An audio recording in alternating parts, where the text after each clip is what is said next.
Hello and welcome to the second installment of the Season 3 wrap-up. It's been a great privilege for us sharing some of the wonderful insights our guests have provided through the course of the year. Thank you also for the wonderful continued support of the podcast this year. If you like what you hear during this particular episode, this is obviously the brief form of what our guests provided, go back and take a listen to some of those featured episodes for all of the content. While you're there, don't forget to subscribe to the podcast, leave a rating or a review, and share the podcast with a friend. That's often how people find out about the podcast. Now, on this season, we had 2 episodes about devices, one on braces and the other on footwear. Howard Hillstrom joined us on episode 8 to discuss how braces work to correct the alignment of the knee joint. So I think a great way to look at braces is that they're really mechanical devices, and often patients are a little malaligned, and that malalignment might be in a bow-legged capacity or it might be in a knock-kneed capacity. And the brace would basically be aligned such as to do the opposite. So if you were bow-legged, which is often referred to as varus, the brace would be set up to be valgus, so that it would compensate for that varus alignment. And although it doesn't have to make the limb perfectly straight, it usually doesn't, just by having a valgus correction or an opposing moment, we refer to them as, on the limb that's bow-legged, that can substantially offload the compartment of the joint that has the most pain and most damage due to the osteoarthritis. Now, many of you are really interested in shoes. And on episode 5, we were joined by Rana Hinman to discuss the role of footwear and insoles in osteoarthritis. And she provided some really practical advice to people about their footwear. One of the things that has been quite eye-opening to us since we've been doing our footwear research is how much people neglect their footwear.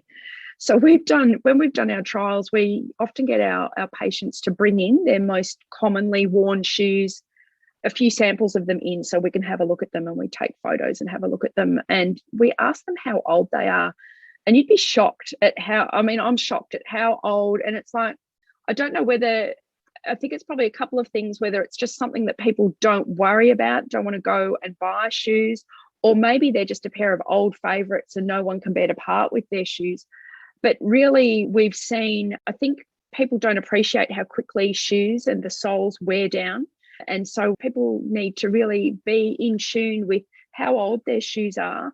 What quality are they now? And are they still offering the support and all of the features that we buy footwear for? So, it's all very well to go and buy a shoe that offers cushioning and medial arch support. But if you've worn it running or jogging or even walking for, 3 years, those shoes probably aren't going to be as effective as they were. And I think comfort is a really important thing with footwear, and particularly with people with knee osteoarthritis, where we know that exercise and physical activity is such an important aspect of core management, and really we need to be encouraging and getting everybody exercising more. This is particularly important for people with OA, including doing more steps per day.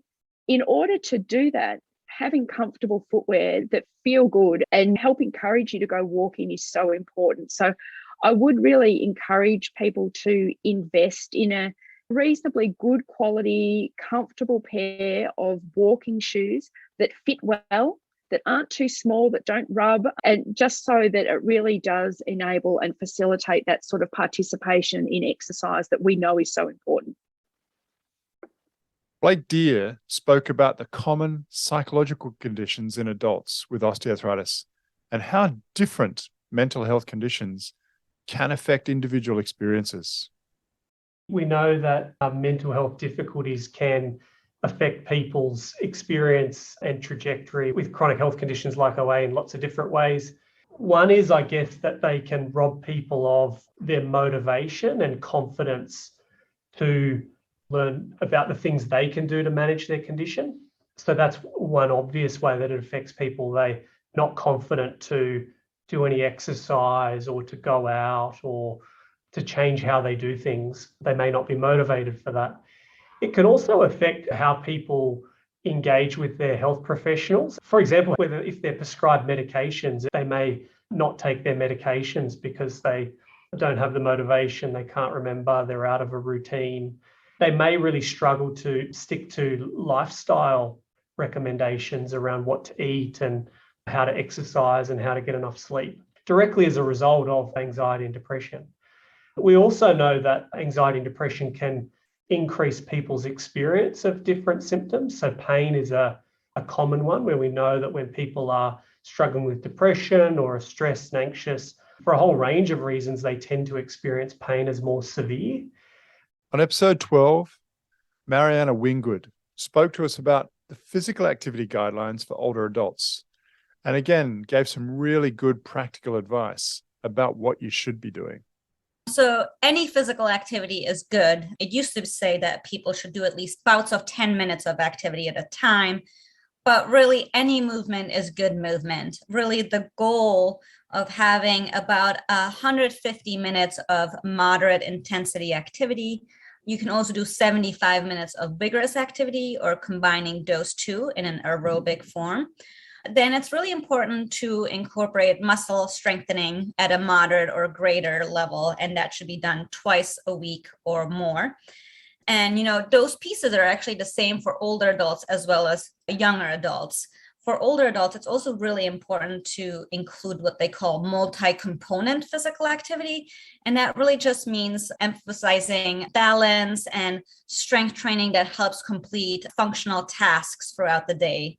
And that should be done 3 days a week, which sounds like a lot. But the important piece to remember is that physical activity can be interwoven throughout the day.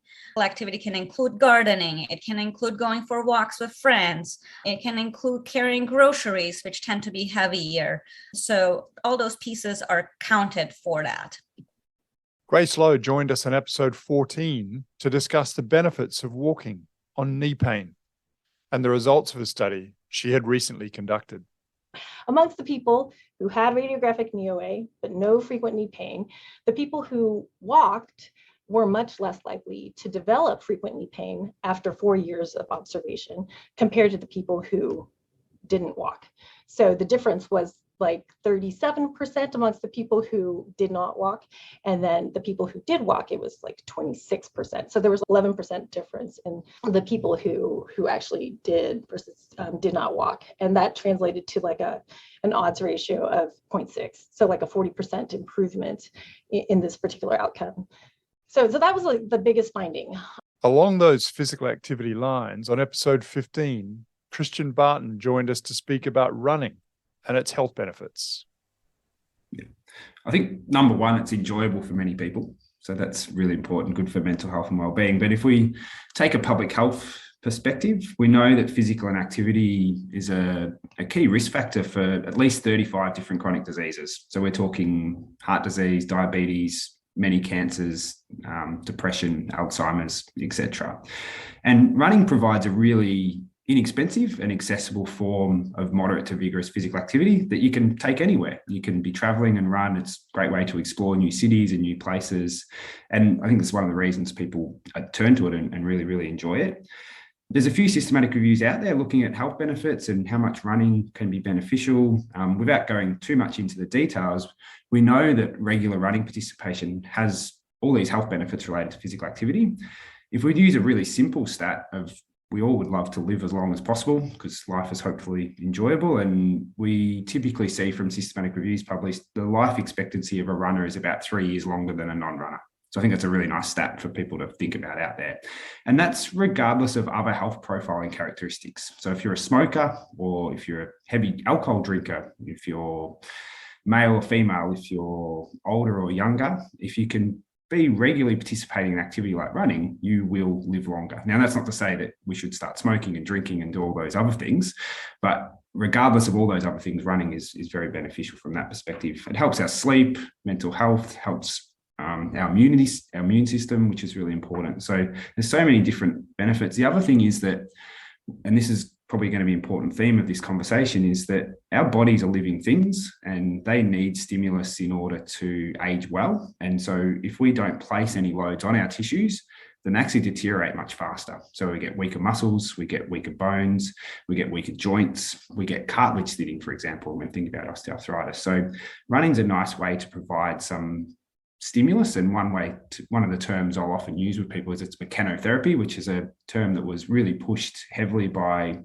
Alex Scott and Karim Khan back around 2009 with the BJSM publication, which I think is great. And the idea that we actually use load stimulus of exercise to facilitate tissue health. And running's a really great example of an option that we can use to do that. So I think that's really important.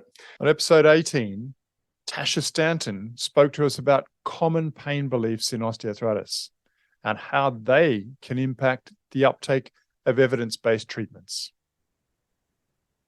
So one of the most common ones that people will have heard, and many people who don't have osteoarthritis will have heard of, is the idea that osteoarthritis is this bone-on-bone disease. It's painful because everything's bone-on-bone, and it's a wear and tear disease of the joint. It involves things like, degeneration, changes, pathology. Those tend to be quite strongly held beliefs in people with osteoarthritis, that the pain that I'm feeling is because I don't have any cartilage left and everything is bone on bone.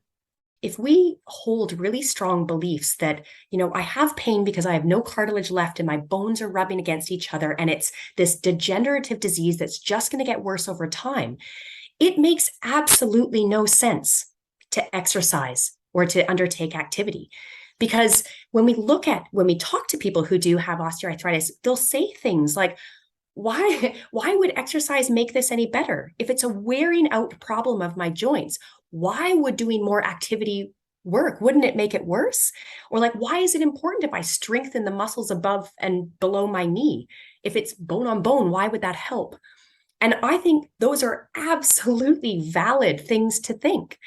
But when we begin to understand that osteoarthritis isn't just about the joint, that it has multiple complex contributing factors that includes things like inflammation levels that can occur due to higher levels of body weight, particularly body fat.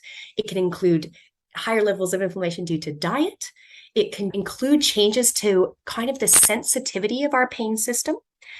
And when we understand that there's actually multiple different contributing factors and that exercise and activity is actually one of the best things to give our systems a bit of a push, a bit of a requirement to adapt and change, then it actually makes more sense why we might be saying, I actually think that you moving more is the most important thing for you to do. JP Canero spoke to us in episode 22 on how we can increase confidence and overcome fear of movement. Yeah, I think one of the key things for someone to build confidence is to understand what they're dealing with.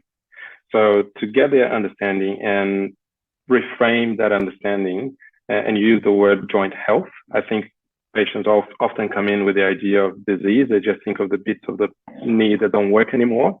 And you go, right, what about the bits that work? We need to keep them healthy. So having that understanding is one aspect. The other aspect is it's a combination of having knowledge, but having an experience that promotes active learning about how they use their body.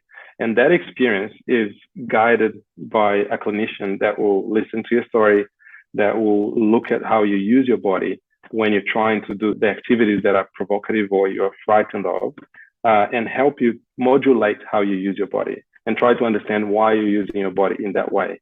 So if you have a felt experience of using your body in a way that feels less threatening, potentially less painful, and you have an understanding that in doing so, the health of your joint and your overall health, that starts giving people an ability to build some confidence in their body. Ali Langford joined us on episode 20 to discuss opioids and their harms. Well, I think there's quite strong evidence that opioids have quite significant harms or potential harms related to their use. And I believe over 80% of people who are using opioids long-term experience adverse effects from these medicines. And they can range from quite mild side effects from things like nausea and constipation to quite severe side effects like respiratory depression, which can lead also cognitive impairment, which can contribute to things like falls, and of course, death or overdose from opioids. So, of course, those side effects are of concern. And that coupled with the fact that there isn't really strong evidence for the ongoing benefit of these medicines in chronic pain conditions. So when looking at opioids compared to both placebo as well as other non-opioid therapies, there isn't significant benefit in terms of pain and function. So I think the difficulty arises when we don't have good evidence for the benefit, but there's quite strong evidence for the harms of these medicines. We really should be reevaluating their appropriateness of use in individual patients. Steve Morris spoke to us about the importance of health literacy.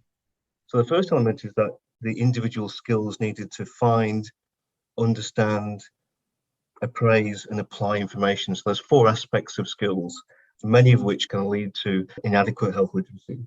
But the second issue, which is often, I think, not acknowledged or misunderstood, is then the context in which that health literacy applies.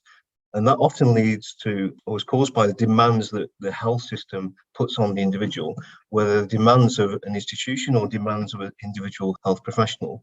So I suppose just to give you an example of that, you could have somebody that's highly literate, goes to see their doctor, gets an initial diagnosis of RA or OA, and because of the way that's explained to them and possibly the jargon that's used, they don't understand anything that's said to them. So a highly literate person in a particular context can have less than adequate health literacy. So it really is that intersection of both the individual and their skills, the 4 skills that I mentioned, but also the context and the environment in which those are applied, which can make it really difficult. Tom Perry discussed his important research in occupational risks and the development of osteoarthritis. Specific job titles were associated with knee osteoarthritis. So these were farming, builders, metal workers, floor layers, to name a few. And then of those physical activities, those occupational physical activities, we showed that lifting, kneeling, climbing, squatting, and standing were also all associated with higher odds of knee osteoarthritis compared to sedentary work or sedentary physical activity. On our final episode of season 3, Steve O'Keefe shared his story about living with arthritis. I would say, 2 patients, keep your head up. I've always been a self-starter, and candidly, I thought that I could fix anything. I've always done that my whole life. I've started companies. I've dealt with adversity. This has been the hardest thing that I've ever had to deal with. The reality of getting older is dreadful. And, you're Australian. I'm sure you're tracking David Sinclair and the anti-aging initiatives that he's purporting. So that's exciting. A huge part of this disease is in your head. And depression is definitely a real thing. So, talk to people, talk to your family, and don't give up. As always, I was really happy to hear that most everyone was on Team Dog. Dog all the way. Dog. Definitely dogs. They're less moody than cats. I've got a cat, and I don't think my cat likes me. I'm definitely a dog person. You can't take a cat for a walk, can you really?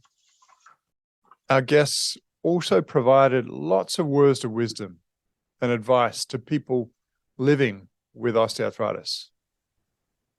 There's lots of advice. One, I think, is to not get too hung up on labels and medical terms and going, I've got osteoarthritis, I can't, or I can't do this, or this is going to happen.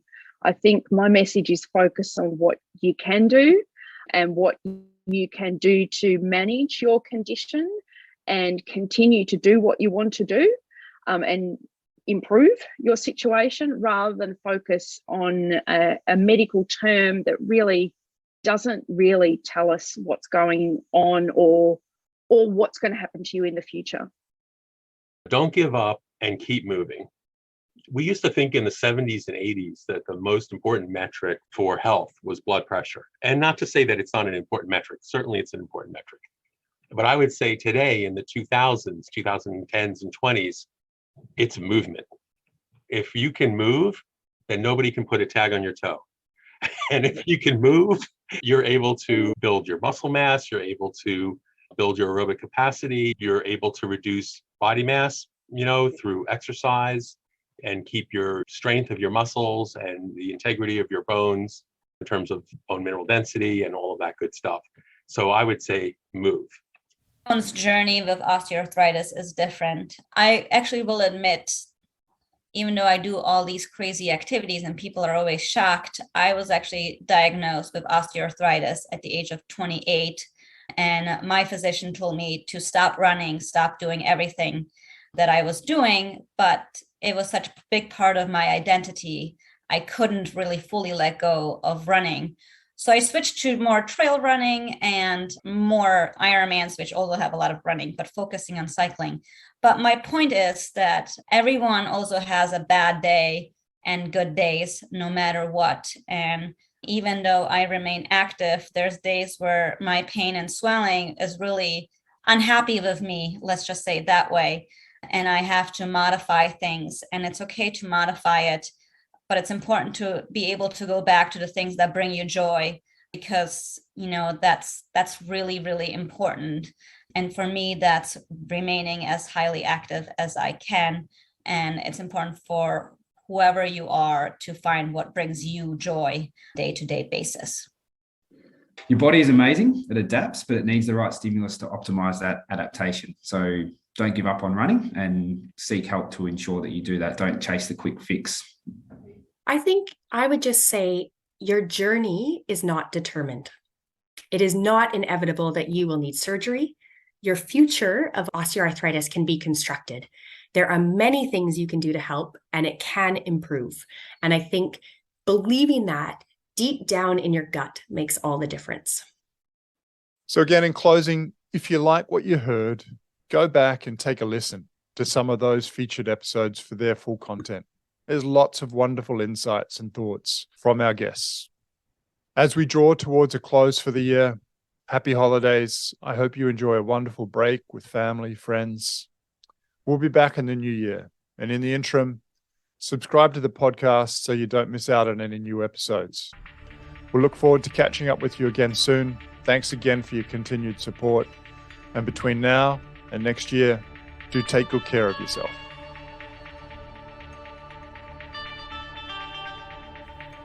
Thanks for listening to Joint Action with David Hunter. If you like our show and want to know more, visit www.jointaction.info. If you have any questions, you can email us at hello@jointaction.info and follow us on Twitter @jointactionorg. This podcast was hosted by David Hunter, edited by Vicky Duong, music produced by Jordan Hunter. The information posted on this podcast is not intended to diagnose, treat, cure, or prevent disease. Anyone seeking medical advice should consult a health professional.